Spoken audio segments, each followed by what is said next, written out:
आशी जी मेरठ से। माता वल्लभ श्री हरिवंश। श्री हरिवंश महाराज जी, महाराज जी क्या हम किसी को अपनी आयु दे सकते हैं, और अगर दे सकते हैं तो उसकी विधि कृपया बताएं। भगवान के सिवा एक ट्रांसफर कोई नहीं कर सकता, भगवान ही कर सकते हैं। नहीं तो जो विधना ने लिख दिया छठी राव के अंक, राई घटे न तिल बढ़े रहुरे जीव निशंक। राई घटे न तिल बढ़े रहुरे जीव निशंक। यदि ऐसा कुछ होता तो वशिष्ठ जी जैसे महापुरुष सदानंद जनक जी के यहाँ इतने बड़े विराजमान, सब ब्याह लगन पत्रिका सब, लेकिन दशरथ जी का मरण, राम जी का 14 वर्ष वनवास जाना, सिया जी का हरण, बड़ी बड़ी विपत्तियां, बड़े बड़े। अब सोचो जहां कोमल गद्दों पर चरण रखने में चोट लगने की संभावना थी, उन सिया जी और राम जी को नंगे पैर 14 वर्ष वनवास, कंकड़ कांटे के कितना कष्ट पड़े। हाँ, हम तो कह दिया केवल 14 वर्ष वनवास, 14 दिन वन में रहना पड़े तो पता चले कितने बड़े बड़े मच्छर, कितने कीट पतंगे, क्या क्या सब कष्ट सहना पड़ा भगवान को। तो सुनो भरत भावी प्रबल, बिलख कहो मुनिनाथ, हानि लाभ जीवन मरण जस अपजस विधि हाथ। ये किसी के हाथ में नहीं, ये विधान के हाथ में है। ऐसा होता तो अपने प्यारे की आयु बढ़ा देते कि भाई हम मर जाते तुम जी लो, लेकिन ऐसा नहीं है। जिसकी जितनी आयु है उतना ही जिएगा, इसके बाद लाख उपाय करो मर जाएगा जी। महाराज जी की अच्छा होता तो प्रभु की इच्छा होती है कि बुरा होता तो किसकी इच्छा होती है? आपकी वासना, आपकी वासना। दुर्वासना मम सदा परिकर्षयन्ति। जो पूर्व जन्म की हमारी वासनाएं हैं वो हमारी बुद्धि में ऐसे आकर्षित करती हैं कि हम जानते हैं गलत है, फिर भी हम गलत कर बैठते हैं। और जब हमारे हृदय में कोई भागवतिक कार्य करने तो उसमें भागवतिक बल होता है, भागवतिक कृपा होती है, तभी वो पूरा होता है। नहीं तो हमारी क्षमता नहीं कि पूरा कर सके। नहीं, आपकी क्षमता हो तो हम एक काम देते हैं, 1 घंटा केवल राधा राधा बोलिए, मन कहीं जाने ना पावे। 1 दिन का केवल काम है, 24 घंटे में 1 घंटा केवल राधा नाम बोलिए और मन कहीं जाने ना पावे, तो तुम्हें बहादुर मान लेंगे कि तुम कुछ कर सकते हो। तुम कुछ कर सकते हो तो बुरा कर सकते हो, और अगर कहीं भला हो सकता है तो भगवान के बल से होता है। नहीं, करके देखो, कोई भी करके देखो। हमें बहादुर तुमको हम वीर बहादुर मानेंगे? ईमानदारी से भगवान को साक्षी करके बैठ जाओ और 5 मिनट केवल टिक जाओ एक जगह, तो हमें बताना। अंदर की बहादुरी है, बाहर की फायरिंग कर लो, लाठी चला लो, ये सब कर सकते हो, लेकिन एक बिंदु पर 5 मिनट टिक जाओ तो तुम्हें महावीर समझे। मन को रोक ले वही महावीर है। तो साधु महात्माओं के सामने जो नमन करते हो, इसी बात का नमन करते हो कि भगवान के बल से इन्होंने निर्विकारता प्राप्त की, विकारों को त्याग किया और अपने चंचल मन को अचंचल करके भगवान में स्थित कर दिया। नहीं तो क्या है, तुम्हारा पंचभौतिक हमारा पंचभौतिक शरीर, तुम्हारे कपड़ा हमारे कपड़ा, रंग बिरंगे कपड़ा से कोई थोड़ी फर्क पड़ता है। स्थिति को नमस्कार करते हैं हम, उस पद को नमस्कार करते जहां हम फिसल गए। सबसे बड़ा वीर वही है जो अपने मन को लक्ष्य पे रोक दे, और ये भगवान के बल से होता है। आप वृंदावन आए भगवान के बल से, आपको मनुष्य शरीर मिला भगवान के बल से, आप राम कृष्ण हरि बोल सकते हैं भगवान के बल से, आप किसी का भला कर सकते हैं भगवान के बल से, आप बुरा कर सकते हैं अपने बल से। भगवान के बल को प्राप्त करने वाला कभी बुरा कर ही नहीं सकता, क्योंकि भगवान मंगल भवन अमंगल हारे। तो अमंगल कार्य भगवान के बल से कैसे हो सकता है? हो ही नहीं सकता। तो इतने महापुरुषों ने जन्म लिया भारत की धरती पे, फिर भी इतने ज्यादा। अरे भगवान ने जन्म लिया यार, तुम महापुरुषों की बात कर रहे हो। भगवान ने स्वयं जन्म लिया। तो ये ऐसा है जैसे आंधी आई, झाड़ू पोछा लगाया, फिर आंधी आई, फिर झाड़ू पोछा लगाया, ऐसा है। बड़े बड़े महापुरुष प्रकट होते, माया गंदगी फैला देती, वो झाड़ू पोछा लगाते चले जाते, फिर वो गंदगी फैलाते, फिर आए, फिर झाड़ू पोछा लगाए, फिर चले गए। और यहाँ ऐसे ही हो रहा है, बार बार आते हैं। एक बार झाड़ू पोछा लगने के बाद क्या तुम्हारा मकान सदा के लिए पवित्र बना रहेगा क्या? अरे हमें रोज करना पड़ेगा और 2 टाइम करना पड़ेगा, तब फ्रेश रहेगा, नहीं रहेगा। तो ऐसे ही अवतार होते रहते हैं। कभी रामकृष्ण परमहंस जी प्रकट हुए, कभी अमुक प्रकट हुए, कभी अमुक प्रकट हुए। महाराज के पूरे भारत को पवित्र कर दिया, महाराज के अपने प्रांत को पवित्र कर दिया, अलग अलग प्रांतों में प्रकट हुए। झाड़ू पोछा लगाने का मतलब बुद्धि को शुद्ध करना। अब जैसे इस समय भगवान एक निमित्त बना दिए, अब चर्चा हो रही, हजारों लोग अपने दोस्त छोड़ करके भगवत मार्ग में चल रहे, ये कोई हमारा प्रभाव थोड़ी। हम तो यहाँ बैठे हैं इतने इतने के अंतर्गत। ये भगवान का प्रभाव, किसी को भी निमित्त बना करके करते कराते वो आप है। अपने जनों को, अच्छा हम चले गए दूसरा आ जाएगा, ये उनकी सृष्टि, झाड़ू पोछा लगाने वाला आ जाएगा, सबके माइंड को पवित्र करने वाला। और जिस दिन ऐसा नहीं होगा उस दिन जो गंदगी बढ़ेगी देख लेना। जब संत नहीं रहेंगे भगवान के, फिर देख लेना, फिर भाव भ्रष्टाचार सब संसारा। आज जो आप सुधर रहे हो, कितने माताएं बहनें भाई बंधु नशा छोड़कर, गंदे आचरण छोड़कर राधा नाम जप रहे, भगवान के मार्ग में चल रहे, ये भगवान के बल से होता है। अपने बाप का कहा तो कोई मानता नहीं, बाबा जी का कहा क्या मान लेगा, है नहीं, भगवान के बल से। भगवान का प्रभाव ये, ऐसी स्थिति में भी हमें सिंह की तरह दहाड़वा रहे हैं, ऐसी स्थिति में भी हमें लोक कल्याण करवा रहे हैं, ऐसी स्थिति में भी जब हम अपने जीने लायक नहीं है तो हमें दूसरों के जीने का रास्ता पुष्ट करवा रहे हैं। ये भगवान का बल है। महाराज जी, जब कोई आपसे जाके मिलता था तो मैं कहता तो महाराज जी स्वास्थ्य कैसा, लेकिन आज आपको देख के नहीं पूछा स्वास्थ्य कैसा। महाराज जी, हमें क्या करना चाहिए कि जिसमें हमारा मन लगे? भक्ति में बहुत बार ट्राई किया है लेकिन मन शांत नहीं रहता। एक ट्राई कर लो, राधा राधा राधा राधा लिखो, राधा मानस पटल के सामने लिखो, राधा राधा। ट्राई करते करते खुद राधा तत्व प्रकाशित हो जाएगा। आप देखो तो कर साथ कुछ और ना करें तब भी चलेगा, कुछ ना करें। ये हम ये तो कह रहे बड़े बहादुर हो, 5 मिनट टिक के तो दिखाओ, एक जगह 5 मिनट टिक के दिखाओ। मन को आप 5 बार राधा बोलोगे, ये गायब हो जाएगा, देख लेना। राधा राधा राधा आराम से बोलो और फिर पकड़ो, देखो कहां गया। राधा में नहीं होगा, कहीं और जगह होगा। पकड़ना। और महाराज जी ऐसा ही करते रहे तो एक दिन काबू, एक दिन, हाँ बिल्कुल आ जाए। अब जैसे अपने लोग हैं, ऐसा थोड़ी कि मतलब 5 मिनट में भाग जाएगा। जहां लगा दिया, बचपन से लगाए रहे, तो जहां लगा दिया घंटों उसी में लगा रहेगा। ऐसे थोड़ी कि तरंग मार रहा है। और अगर विचार जा रहे हैं, अगर मुख से प्रारंभिक अवस्था में अगर करते रहे तो हाँ, तो वो विचार शांत हो जाएंगे, आगे चलकर उसका मन एकाग्र हो जाएगा। विचार तो तब तक चलते रहते जब तक मलिनता रहती, और जब मलिनता हटी तो बस जैसे दीवाल घड़ी का सेलाई चलो, तो सेकंड की सुई सेकंड की, मिनट की, घंटा में ऐसे जहां लगा दिया बिल्कुल वहीं स्थित। ऐसा नहीं कि ऐसे भी कर सके, वहीं स्थित। तो तभी उनकी बाह्य अवस्था के जो खेल होते हैं सबको समझ में नहीं आता। अंतर में डूबे हुए बाह्य खेल कैसे हो सकते हैं? अंतर में चित्तवृत्ति डूबी और बाहर वो व्यवहार कर रहे हैं। यही महापुरुषों की महानता होती है। अब संसार में तो अगर तुम अंदर में डूबना चाहोगे तो बाहर कहोगे हल्ला मत मचाना, तुम नगाड़ा बजाओ, कोई फर्क नहीं पड़ने वाला। हम जहां हैं तहां हैं, तुमसे देख रहे हैं, तुमसे बात कर रहे हैं, तुमसे और चल रहा है, डबल खेल चल रहा है। एक चल रहा है आपसे बात चल रही है, दूसरा हमारा चिंतन चल रहा है। अब कह दो बात करते हुए चिंतन कैसे होगा, तो देख लो बात करते हुए विषय चिंतन होता है कि नहीं होता। तो जहां विषय चिंतन होता है वहां भगवत चिंतन होता है। जैसे तुम्हारा अंदर से जहां राम नाम, कृष्ण नाम, राधा नाम जपो तो मन अंदर भागेगा ना संसार की तरफ, वहां हमारा मन भागता है श्री जी की तरफ। अभ्यास योग युक्ते न चेतसा नान्यगामिना, वो ऐसे भागता है श्री जी की तरफ। जाने अनजाने में प्रभु जी कोई अपराध या हमसे पाप बन जाता है, उतना ही हमें प्रायश्चित करना चाहिए जितना जाने में होता है या अनजाने में? अनजाने वाला स्वप्न में दंड मिलता है। स्वप्न में देखा चाकू मारी गए तो पीड़ा हुई ना, जब तक जगोगे नहीं तब तक वो पीड़ा भोगनी पड़ेगी। वो अनजाने के पाप का दंड है। जाने में जो आपसे पाप हो गया उसका प्रायश्चित कर लेना चाहिए। शालिनी द्विवेदी जी प्रयागराज से। श्री हरिवंश महाराज जी, यूट्यूब पर आपकी वीडियोस या रील्स देखते हैं तो महाराज जी कह रहे हैं कि आपकी मतलब वीडियोस देख के मतलब ऐसा मन हो गया कि अभी कहीं और सुनने का मन ही नहीं होता। तो अगर कोई दूसरे जनों की रील्स आ जाती हैं जो प्रेरणादायक कथाएं सुनाते हैं तो ऐसे में उनको इग्नोर कर दे तो कोई अपराध तो नहीं है? ऐसे कोई दोष दर्शन? नहीं, बाजार है, बाजार में हमारी जिस दुकान में हमारी पटरी बैठ गई वहीं से सौदा ले रहे। अब अन्य दुकानों को नहीं ले तो अपराध थोड़ी हुआ। ऐसे यूट्यूब पे एक दुकान है, संतों की वाणी की दुकान है, एक से एक संतों की वाणी है। उसमें हमारा जहां भाव बना हुआ अपना सुन लिया, जहां भाव नहीं बना वहीं नहीं सुना, तो उसमें कोई अपराध। हाँ, किसी की निंदा करना अपराध है।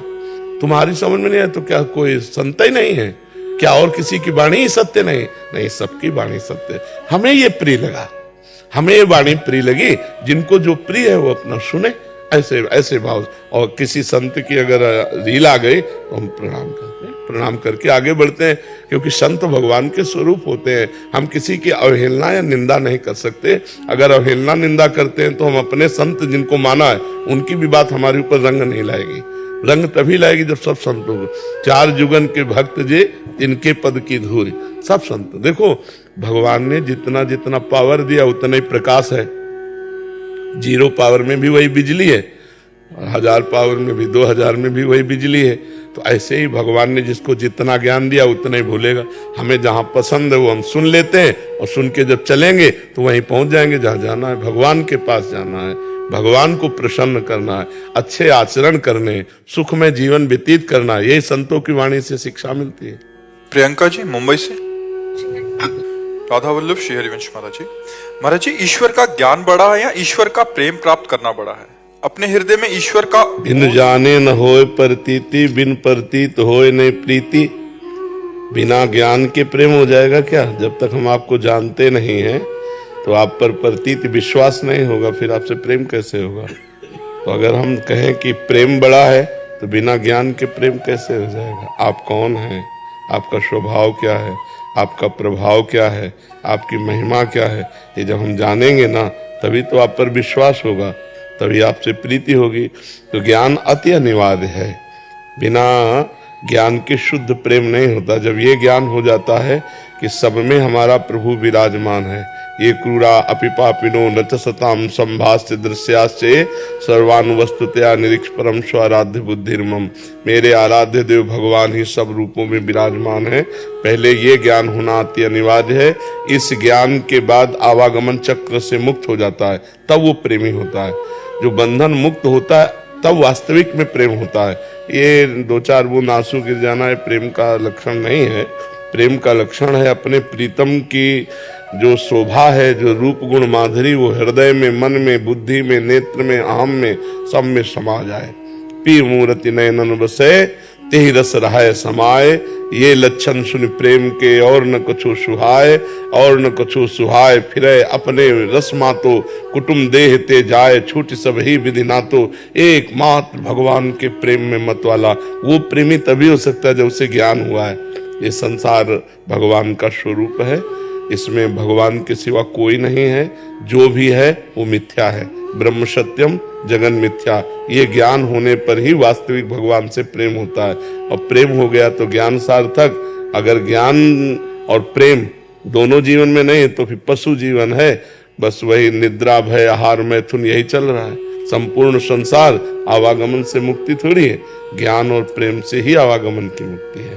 तो बड़ा छोटा नहीं कह सकते हम, क्योंकि ये आंख बड़ी कि ये आंख बड़ी, ये हमें प्रिय कि ये प्रिय, दोनों प्रिय ना। तो जब तक हमें ज्ञान ना होगा तो प्रेम नहीं होगा।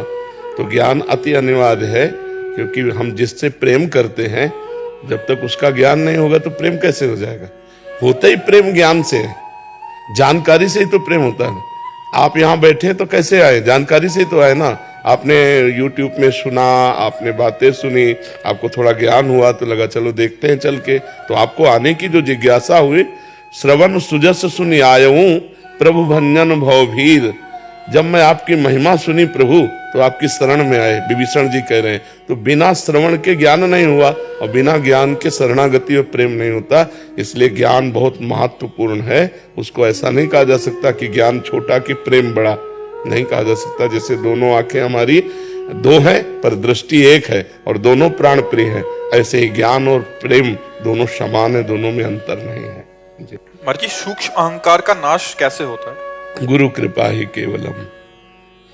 जैसे हम साधना करते हैं ना, इसका भी अहंकार होता है, इसका अहंकार नष्ट होता है गुरु कृपा से।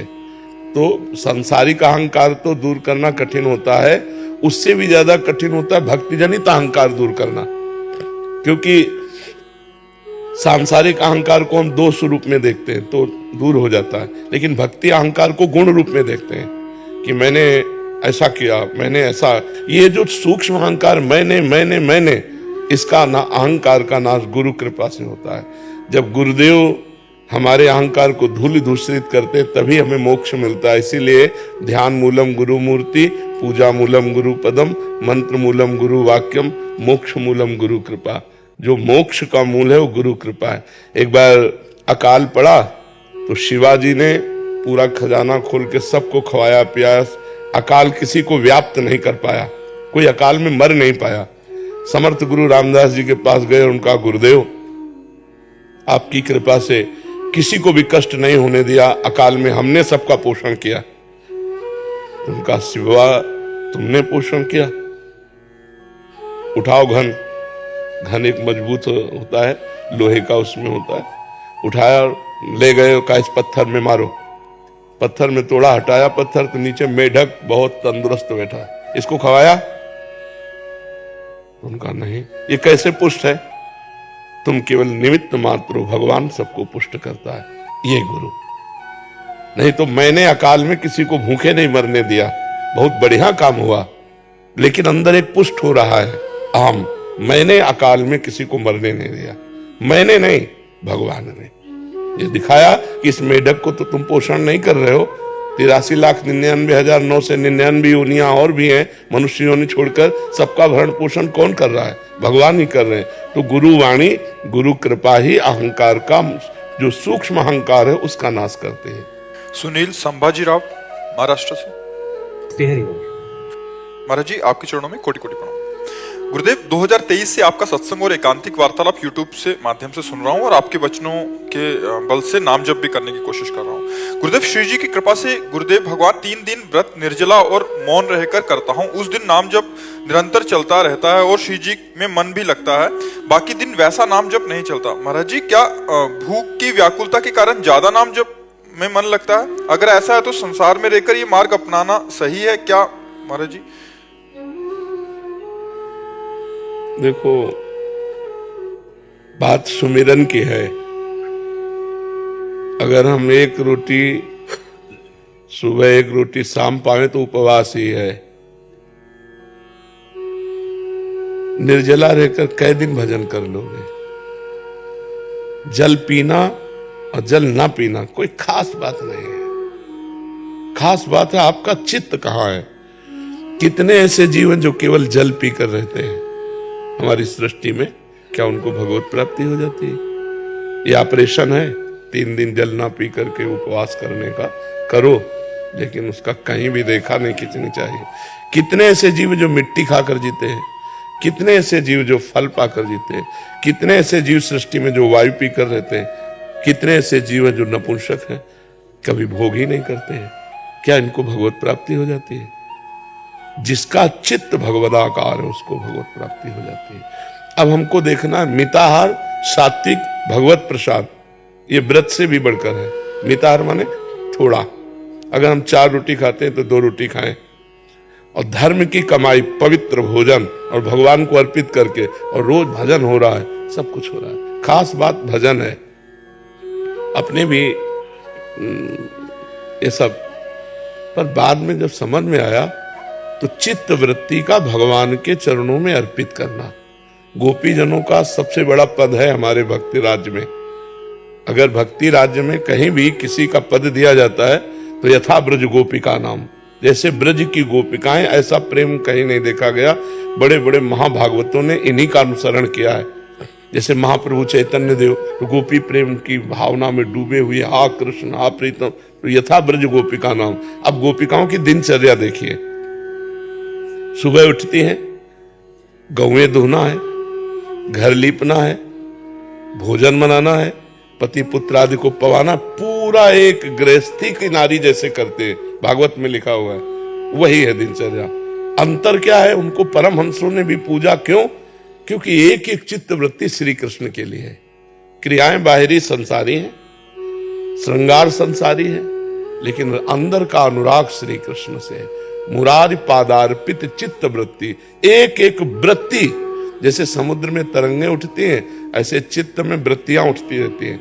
हमारी हर वृत्ति संसारिक उठती है, और अगर हर वृत्ति भागवतिक होने लगे, बस यही साधना का लक्षण है, चित्त वृत्ति भागवती को होने लगे। दुर्वासा जी दूब का रस केवल पीते हैं। अम्बरीश जी चक्रवर्ती सम्राट है, नवीन नवीन रानियां, हर भोग हर सामग्री। दुर्वासा जी तप में अहम है। अम्बरीश जी कृष्ण सावई मना कृष्ण पदारविंदयो, भगवान के चरणों में। तो जब भगवान की सभा में देवर्षि नारद जी ने गान किया कि मृत्यु लोक में इस समय सर्वश्रेष्ठ महान भक्त श्री अम्बरीश जी महाराज, तो दुर्वासा जी को जलन हुई कि वो चक्रवर्ती सम्राट, अच्छी पोशाक पहनता है, सिंहासन पर बैठता है, रानी है, प्रजा है, सुख वैभव है, हमारा नाम क्यों नहीं लिया गया? दूब का रस पीता हूं, वलकल की लंगोटी लगाता हूं, महान तप से संलग्न हूं, देखता हूं कैसा अम्बरीश है। अब उनको अपराध ढूंढने में तो कोई मिला नहीं। द्वादशी पारायण का समय जा रहा था, तो ब्राह्मणों से पूछा, विद्वानों से, ब्रह्म ऋषियों से, तो उन्होंने बताया भगवान का चरणामृत जलपान कर लेना, पारायण भी माना जाएगा और अतिथि सत्कार में कोई विघ्न भी नहीं होगा, क्योंकि आपने अतिथि दुर्वासा जी को किया है। वो पान ही किए, बस आ गए। दुर्वासा जी को तो दोष देखना था। उनका बहुत बड़ा तू भगत बनता है, अभी मैं तुझे दंड देता हूं। और भारी क्रोध करके उन्होंने कृत्या प्रकट कर दी मारने के लिए।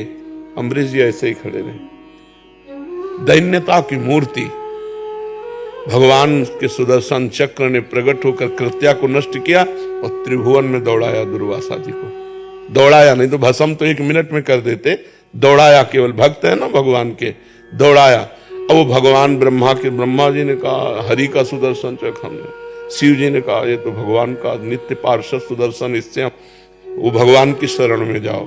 दुर्वासा जी भगवान ने कहा अहम भक्त पराधीन हो असुतंत्र ईदिश, मैं इस समय असुतंत्र हूं, सुदर्शन मेरे कहने से नहीं रुकेगा। अम्बरीश के पांव पड़ो जाके। जब अम्बरीश जी के चरणों, तो अम्बरीश जी ने जल लिया और कहा मन वचन कर्म से आज तक मैंने जितना भजन साधन पुण्य किया वो सब दुर्वासा जी को प्राप्त हो जाए, और हे सुदर्शन इसके प्रभाव से आप। दुर्वासा जी के आंसू भर गए कि जिसको मैं मारने आया, जिसको मैं दुख देने आया, अपमानित करने आया, उसने पूरे जीवन का भजन मुझे दे दिया। बोले आज मैंने देखा हरि के दासों का कितना बड़ा महत्व है। तो निराभिमान भजन और तपस्या अंतर है। निराभिमान भजन और तपस्या में अंतर है। हम व्रत रहे लेकिन व्रत का अभिमान न हो, और हमारा भजन निरंतर नित्य चले तो हमारा व्रत सही हुआ।